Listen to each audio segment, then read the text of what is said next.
The opposition leader of the Kalutara Pradeshya Sabha, SAD Nilantha, announced today that he was resigning from his post in all positions in the United National Party. Speaking at the Kalutara Pradeshya Sabha meeting today, opposition leader SAD Nilantha announced that he was resigning from all positions in the United National Party and will be taking up the position of organizer for the Kalutara electorate for former Army Commander Sarath Fonseca's Democratic Party.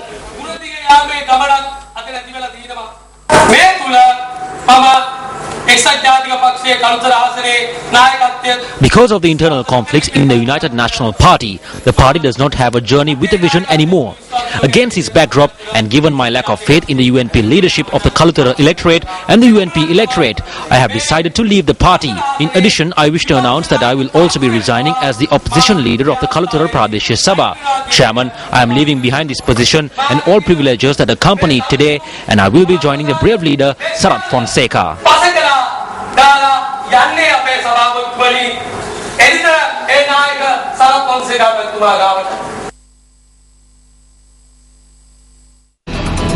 Welcome back to the news. A case filed by the Capital Maharaj Organisation Limited against Kiangnam Lanka Private Limited based in Sri Lanka and Kiangnam Enterprises Limited established in South Korea was heard in the District Court of Colombo once again today before District Judge Pradeep Hettiarachchi. Kiangnam Lanka Private Limited and Kiangnam Enterprises reached an agreement with the Capital Maharaj Organisation in 2006 to construct the luxury apartment complex Dawson Grand at Dawson Street in Colombo 2. In keeping with this contract, construction was to be completed within 5 years. The Capital Maharaj Organisation Limited notes that both Kiangnam Lanka Private Limited and Kiangnam Enterprises had failed to complete construction within the agreed time frame. Legal action was thus instituted against Kiangnam Lanka Private Limited and Kiangnam Enterprises in September 2013 by the Capital Maharaj Organisation Limited over the violation of a contract pertaining to the construction of the apartment complex in Colombo. The case was first taken up on the 6th of September 2013 at the Colombo District Court, where notice of an interim injunction was issued to Kiangnam Lanka Private Limited and Kiangnam Enterprises Limited. When the case was taken up again on the 20th of September 2013, counsel appearing on behalf of the defendant moved for a date to file answer and objections and also tendered a motion objecting to the jurisdiction of the court. President's counsel S.A. Parthalingam, who appeared for the Capital Maharaj Organisation, objected to the said motion and said that the procedure was wrong. Following the objection made, the counsel who appeared for the defendants did not pursue with the motion. The court directed Kiangnam Lanka Private Limited and Kiangnam Enterprises Limited, the defendants in this case, to file their objections and answer on the 29th of October 2013. Thereby, when the case was taken up in the District Court of Colombo today, the counsel appearing on behalf of the defendants moved for a further date to file answer and objections. Court granted time until the 23rd of January 2014. President's counsel S.A. Parthalingam and Attorney-at-Law Niskan Parthalingam and Attorney-at-Law Niranjan Arulpragasam appeared on behalf of the plaintiff, the Capital Maharaj Organisation Limited, on the instructions of Attorney-at-Law G.G. Arulpragasam. President's counsel Kanag Iswaran with Attorney-at-Law N. Sivendran, instructed by Attorneys-at-Law Neelakandan and Neelakandan Associates, appeared for the defendants, Kiangnam Lanka Private Limited and Kiangnam Enterprises Limited. An argument between a zonal education director and the vice principal of a leading school in Kalmune escalated into a clash today. As tensions rose, students of the school had forcibly detained the zonal education director within the school premises. Our reporter says the zonal education director was forcibly detained from about 11 o'clock this morning till 3 o'clock this afternoon. School authorities had to call in the police after the students refused to heed repeated requests from the principal and tutorial staff that they leave the school premises. While the students subsequently dispersed, the police say that the two officials involved in the incident have been hospitalized.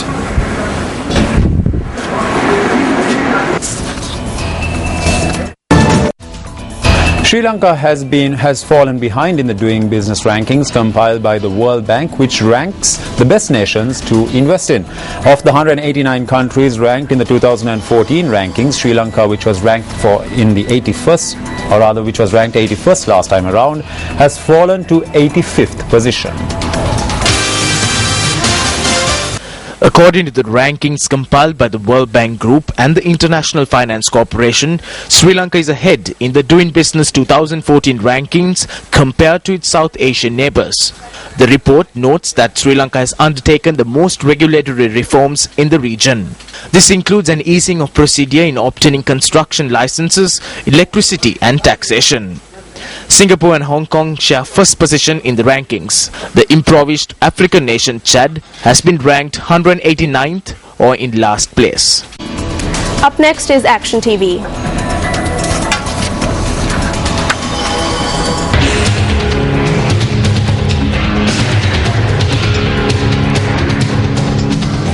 The Collective of Media Unions reiterates the importance of repealing clauses of establishment codes which violate the citizens' right to freedom of expression by preventing them from taking their laments to the public.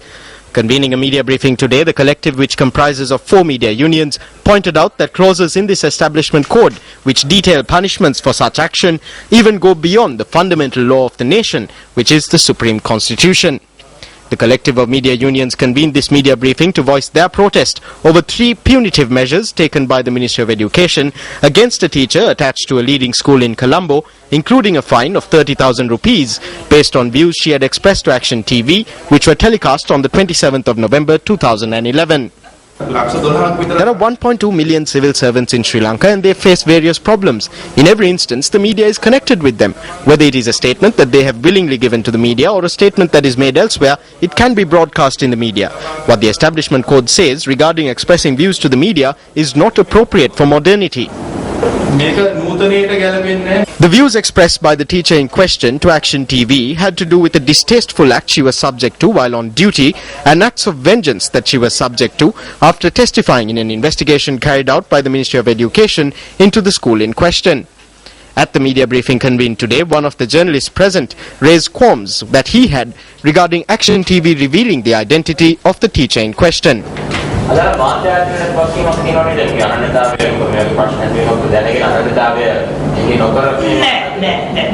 No. For a media institution, the question of whether or not to reveal a person's identity arises in the case of underage children or rape victims or other such cases. When an adult citizen is expressing views willingly regarding an injustice that they have faced, there is no need for the media to exercise any censorship. What Sirasa has done in this case is a commendable endeavour.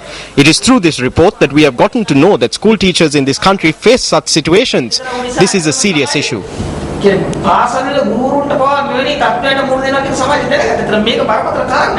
The media unions also noted that as a symbol of society's protest against the punitive action taken against this teacher, they would take steps to collect the amount that the teacher has been fined in 1 rupee coins from the public and pay the fine using those coins.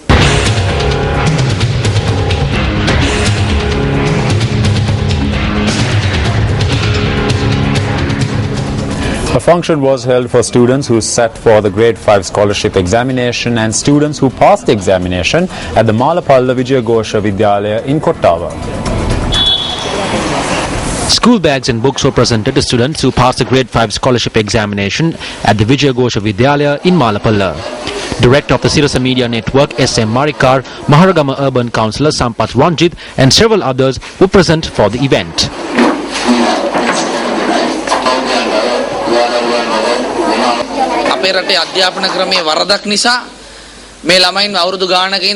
Due to a fault in our education system, parents of these children have to toil day and night for several years.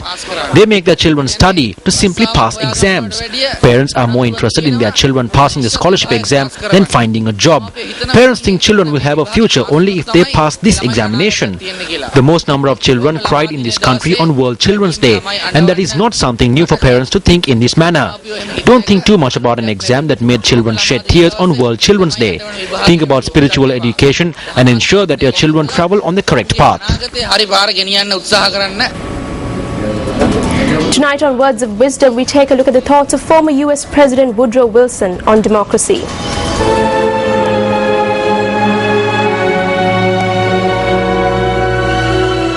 The world must be made safe for democracy.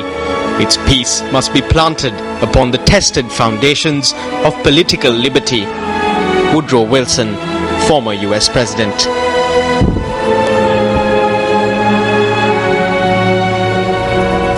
News First reporter Anura Ananda from Kandy filed this report today. Pedestrians continue to cross the streets in the Kandy town area without the aid of pedestrian crossing.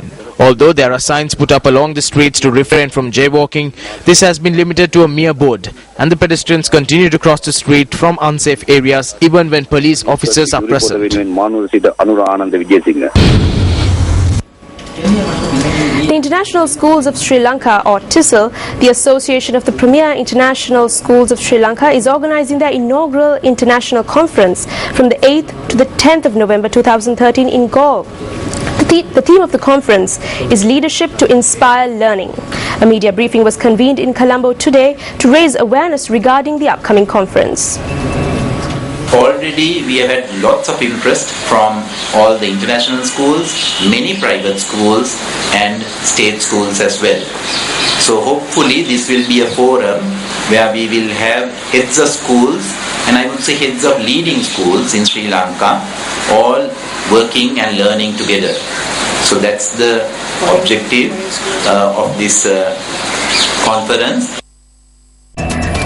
Madagascar won the Serendip Cup Tri-Nation Rugby Championship when they beat Poland 25-21 in their fixture today. The championships was telecast live on MTV Sports, which was the media sponsors of the event.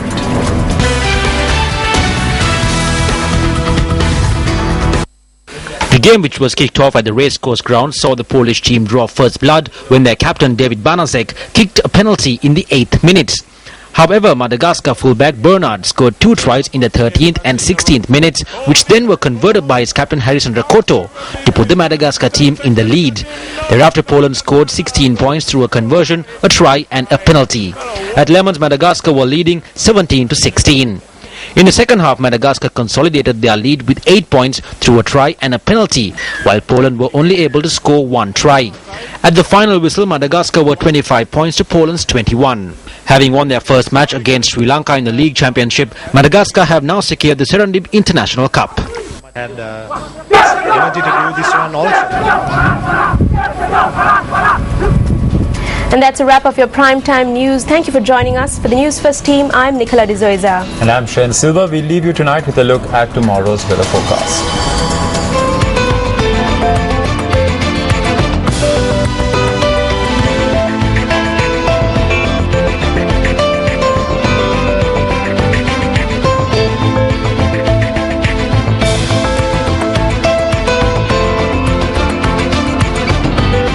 News First at 9.